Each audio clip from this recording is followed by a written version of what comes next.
கர்த்தருடைய பரிசுத்த நாமத்துக்கு ஸ்தோத்திரம் உண்டாவதாக. இன்றைய தேவவாக்கு 1 பேதுரு 5ஆம் அதிகாரம் 7வது வசனம். அவர் உங்களை விசாரிக்கிறபடினால் உங்கள் கவலைகளெல்லாம் அவர் மேல் வைத்து விடுங்கள். அவர் நம்மை விசாரிக்கிறார். யார் நம்மை விசாரிக்கிறார்? ஏசப்பா நம்ம விசாரிக்கிற தேவனா இருக்கிறார். வாலிப பிள்ளைகளே, நம்மளுடைய எல்லா விதமான கஷ்டங்கள், துயரங்கள், பாரங்கள், தோல்விகள், நம்மளால முடியலை அப்படிங்கிற எல்லா விதமான பிரச்சனைகள் ஆனாலும் சரி, நாம் கர்த்தரிடத்தில் ஒப்பு கொடுக்க வேண்டும். வாலிப பிள்ளைகளே, எதன் மூலமாய் ஒப்பு கொடுக்க வேண்டும்? ஜெபத்தின் மூலமாய் ஒப்பு கொடுக்க வேண்டும். பிலிப்பியர் 4ஆம் அதிகாரம் 6ஆம் வசனத்தில் இப்படிதான் சொல்லியிருக்கிறது. நீங்கள் ஒன்றுக்கும் கவலைப்படாமல் எல்லாவற்றையும் குறித்து உங்கள் விண்ணப்பங்களை ஸ்தோத்திரத்தோடே கூடிய ஜெபத்தினாலும் வேண்டுதலாலும் தேவனுக்கு தெரியப்படுத்துங்கள். ஆம், ஸ்தோத்திரத்தோட கூட. அப்ப நம்மளுடைய கவலைகளை போக்க ஒரே நிவாரண மருந்து ஜெபம் மட்டும்தான்.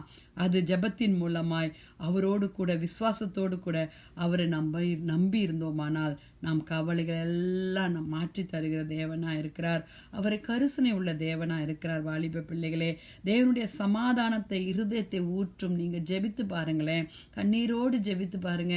ஆண்டவர் ஒரு பெரிதான சமாதானத்தை கம்பீரமாய் அறுக்க உதவி செய்வார். வாலிப பிள்ளைகளே, அவர் இரக்கம் உள்ளவர், கிருபை உள்ளவர், ஏசப்பாக்கு உதவி செய்கிறவர். மனுஷர்கிட்ட ஓடணும்னா நமக்கு எந்த உதவி வராது. ஆனா மனுஷர்கள் மூலமாய் ஆண்டவர் நமக்கு உதவி செய்வார். ஆவியானவர் நம்மோடு கூட இருப்பார். வாலிப பிள்ளைகளே, சங்கீதம் 55:22 சொல்லியிருக்கிறது, கர்த்தர் மேல் உன் பாரத்தை வைத்து விடு, அவர் உன்னை ஆதரிப்பார், நீதிமானை ஒருபோதும் தள்ளாட ஒட்டார். ஹல்லேலூயா.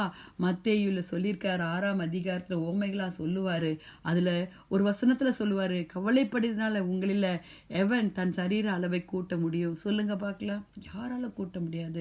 அதே நீதிமொழிகள் 12:25 மனுஷனுடைய இருதயத்துல கவலை அதை ஒடுக்கும், நம்மை ஒடுக்கும். நம்மளை ஒண்ணுமில்லாத ஆக்கிறோம். சாப்பிடாம இருந்தோம்னா நம்ம சோர்ந்து போயிடுவோம். அதெல்லாம் விட்டுட்டு ஆண்டவர்கிட்ட, ஏன் கர்த்தர் எனக்காக யாவையும் செய்து முடிப்பார் என்ற நம்பிக்கையில நம் கவலைகள் எல்லாம் அவர்கிட்ட நம்ம ஒப்பு கொடுப்போம். நம்மளுடைய எந்த பிரச்சனையாலும் சரி, அவர்கிட்ட நம்மளுடைய ஒரீசை அவர்கிட்ட ஒப்பு கொடுத்துட்டு நம்ம ஃப்ரீயா இருந்தோம்னா நம்ம ஆண்டவர் நமக்காக யாவையும் செய்து முடிப்பார். ஹல்லேலூயா. நம்ம ஜெபிக்கலாமா?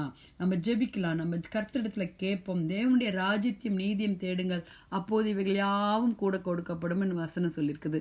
அப்ப அவருடைய ராஜ்யத்தையும் நீதியத்தையும் தேடும்போது இவைகள் எல்லாம், இந்த கவலைகள் எல்லாம் எல்லாவற்றையும் ஆண்டவர் மாற்றி போடுவார். ஜெபிக்கலாம் வாலிப பிள்ளைகளே. ஏசப்பா, துதிகளின் மத்தியில் வாசமாக இருக்கிற தேவனே, அப்பா, அருமையான இந்த அதிகாலை வேலைக்காய் நன்றியோடு துதிக்கிறோம் ஆண்டவரே.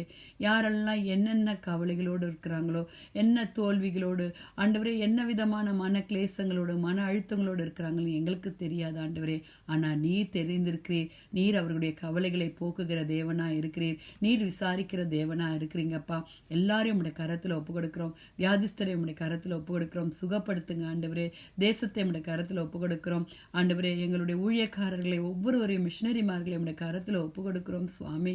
இந்திய தேசத்தை கண்ணோக்கி பாருங்கப்பா. எங்க வாலிப பிள்ளைகளை நீ கண்ணோக்கி பார்த்து ரட்சித்து கொள்ளுங்க ஆண்டவரே.